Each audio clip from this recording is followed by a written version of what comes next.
अंश BPSC classes में आप सभी का स्वागत है।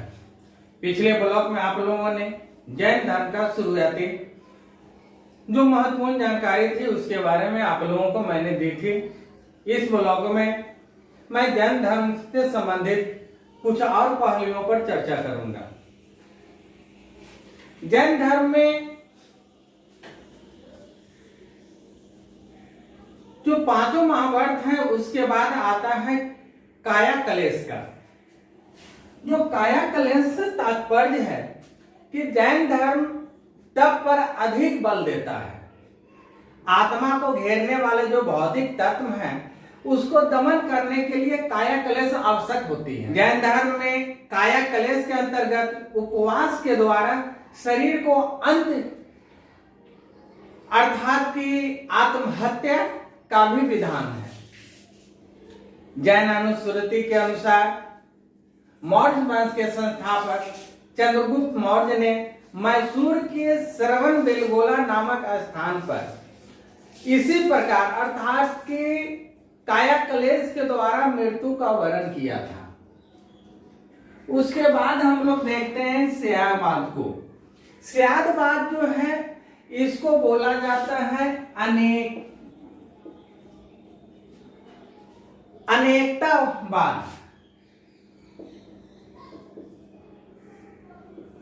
साथ ही साथ इसको कहा जाता है सप्तभांगी सिद्धांत। सप्तभांगी सिद्धांत, यह सप्तभांगी सिद्धांत है क्या, इसको थोड़ा सा जान लेते हैं। क्यों इसका नाम दिया गया सप्तभांगी सिद्धांत? तो जैन धर्म कहता है कि ज्ञान के 7 विभिन्न दृष्टिकोण होता है, या तो ज्ञान को 7 विभिन्न दृष्टिकोण से हम लोग देखते हैं। यह जो 7 दृष्टिकोण है यही स्यादवाद कहलाता है, या तो सप्तभांगी सिद्धांत कहलाता है। यह सप्तभांगी सिद्धांत है क्या? तो सबसे पहला जो है इसमें यह कहता है कोई भी वस्तु है तो है। दूसरा कहता है नहीं है।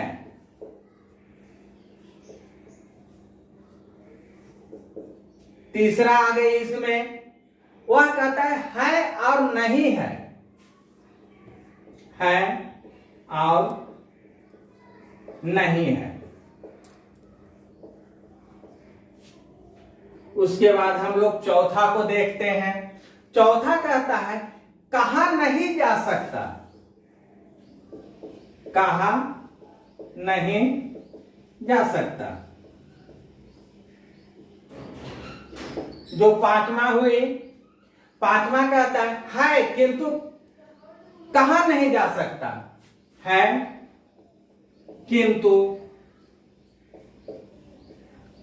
कहा नहीं जा सकता। छठा जो हम लोग देखते हैं वह कहता है नहीं है, कहा नहीं जा सकता। यह जो छठा है यह कहता है कि नहीं है, नहीं है, कहा नहीं जा सकता।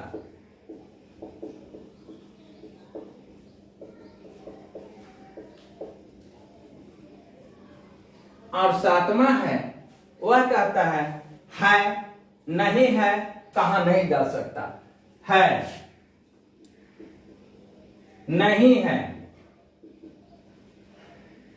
और कहा नहीं जा सकता। यह जो 7 है इसी को बोलता है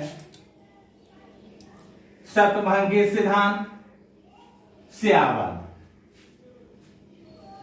अब हम लोग इसका प्रचार को देखते हैं। जैन धर्म को के जो सिद्धांत हैं उसको फैलाने के लिए महावीर ने अपने अनुयायियों का एक संप्रदाय संगठित करने का कोशिश किया। इसमें स्त्री पुरुष दोनों थे। इनके धर्म में दोनों को शामिल किया गया। मृत्यु के समय अर्थात कि महावीर की मृत्यु के समय इनके अनुयायियों की जो संख्या थी वह थी करीब 14,000। इसकी संख्या है 14,000। किंतु बाद के कालों में आगे चल करके यह धर्म पश्चिम और दक्षिण भारत में काफी लोकप्रिय हुआ। लोकप्रिय होने का प्रथम कारण था कर्नाटक में जैन धर्म का प्रचार स्वयं चंद्रगुप्त मौर्य 322 ईस्वी पूर्व से लेकर करके 298 ईस्वी पूर्व तक किया था। उन्होंने जैन धर्म को अपना लिया था, राज्य को त्याग दिया था। साथ ही साथ अपने जीवन का अंतिम वर्ष जैन साधु बनकर करके कर्नाटक में जैन धर्म को प्रचार करने में पूरा जीवन को अपना लगा दिया। दक्षिण भारत में जैन धर्म को फैलने का दूसरा महत्वपूर्ण जो कारण बताया जाता है वह कहा जाता है कि महावीर के मृत्यु के करीब करीब 200 सालों बाद, यानी मृत्यु के 200 साल बाद मगध में भयानक अकाल पड़ा। यह अकाल 1-2 साल नहीं 12 वर्षों तक चला। इससे हुआ क्या कि बहुत से जैन भद्रबाहु, कहीं कहीं पर आपको बाहुभद्र भी मिलेगा लिखा हुआ। आप अपने क्वेश्चन में जो चॉइस रहेगा उसके अनुसार आप उसको डील करेंगे। यानी कि जैन जो साधु थे भद्रबाहु, उसके नेतृत्व में अपने प्राण को बचाने के लिए दक्षिणा पथ चले गए। शेष जैन लोग स्थल बाहु के नेतृत्व में मगध में ही रह गए। प्रवासी जैनों ने जब दक्षिण भारत से लौटकर मगध में आए तो स्थानीय जैनों ने इसका काफी मतभेद किया, अर्थात कि विरोध किया। जब जैन लोग दक्षिण भारत में गए तो वहां काफी प्रचार प्रसार किया था, जो कि दक्षिण भारत में जैन काफी लोकप्रिय हुआ। जब अकाल खत्म हुआ वो लोग मगध लौटे। यहां जब विरोध हुआ तो इस विरोध यानी कि विरोध का कारण था कि इन लोगों को विचारों में कुछ भिन्नता आ गई, यानी कि मतभेद होने लगा। इस मतभेद को दूर करने के लिए जैनों ने जो जैन धर्म का जो प्रमुख उपदेश था उसको संकलित करने के लिए पाटलिपुत्रा में एक परिषद का आयोजन किया गया, जिसमें दक्षिण के जो जैनिस्ट लोग थे इस परिषद का बहिष्कार किया और इसके निर्णय को, यानी जो उस संगति जो हुई थी उसको मानने में ये लोग कहने लगे कि हम नहीं मानेंगे, यानी कि मानने का विरोध कर दिया। तब से दक्षिण के जो जैन थे वो दिगंबर कहलाने लगे और जो मगध के जैन थे वो श्वेतांबर कहलाने लगे।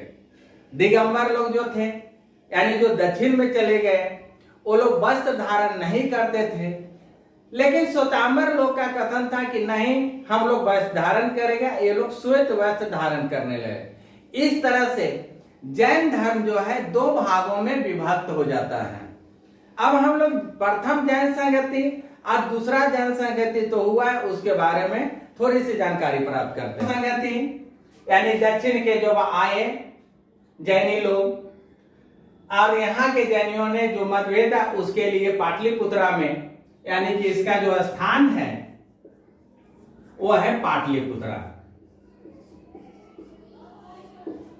पाटलिपुत्र यानी वर्तमान का पटना। इसका जो अध्यक्ष हुए, ये अध्यक्ष बने स्थूलवर। यही स्थूलवर जिनके नेतृत्व में यहां लोग रह गए थे, यानी कि मगध में रह गए थे। क्योंकि पाटलिपुत्रा मगध की उस समय राजधानी थी। इसका जो समय है वह समय है करीब 300 ईस्वी पूर्व। विशेषता इसको देख लें।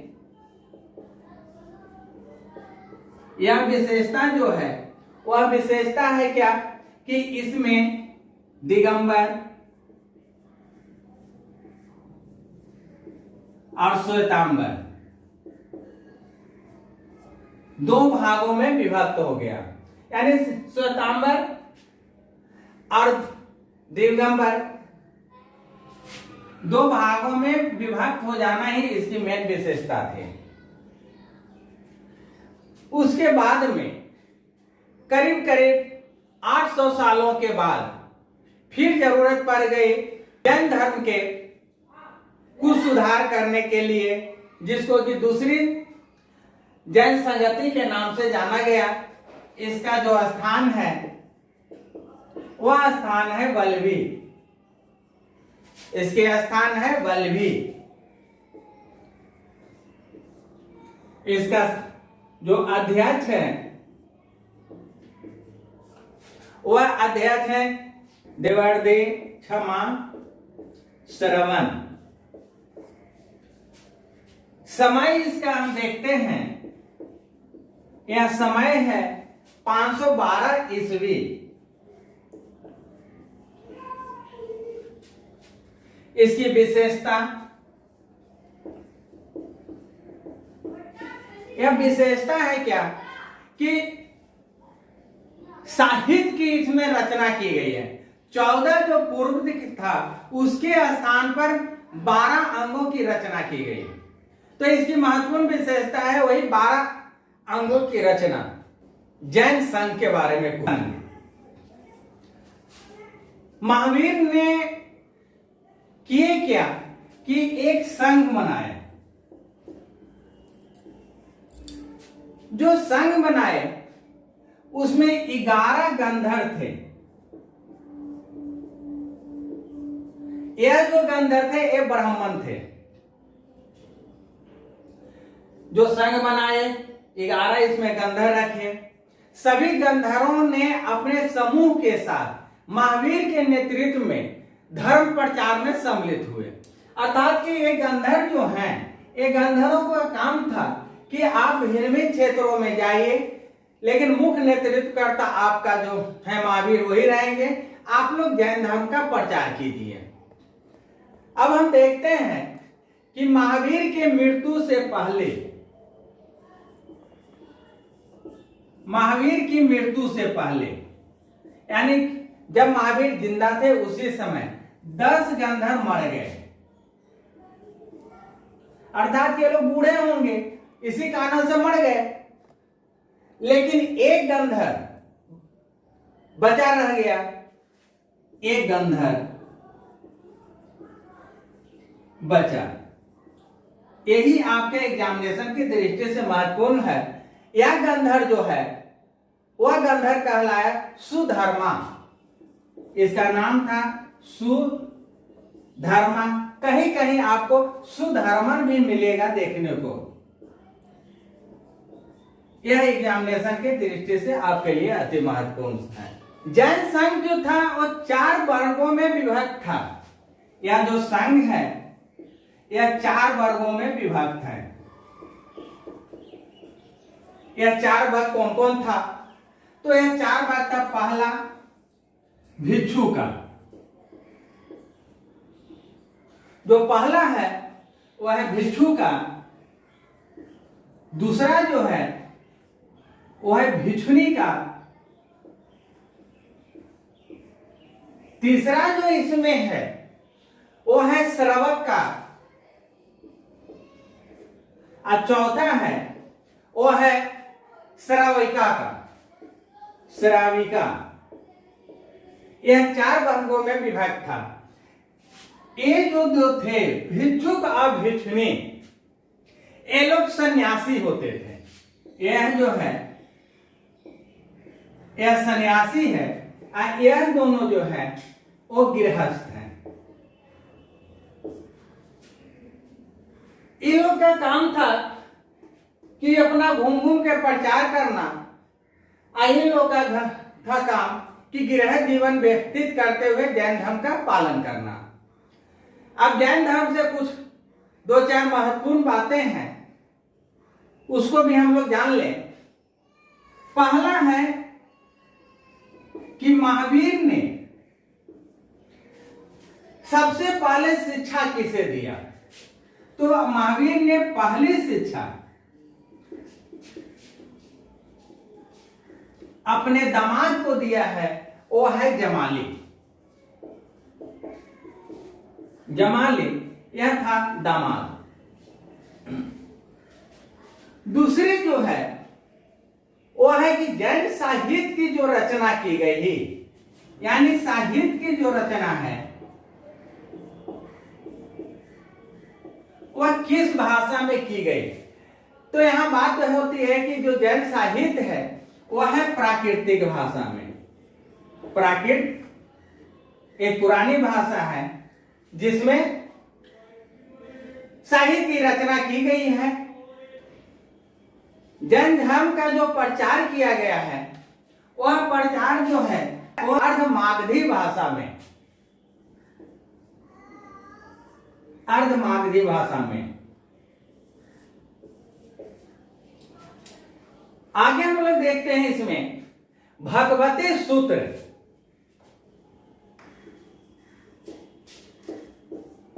एक साहित्य है भगवती सूत्र में जैनों से संबंधित नियमावली है, इससे संबंधित नियमावली है, यानी कि जैन को कैसे रहना चाहिए, किस तरह से व्यवहार करना चाहिए, इसकी जो चर्चा है वह है भगवती सूत्र में।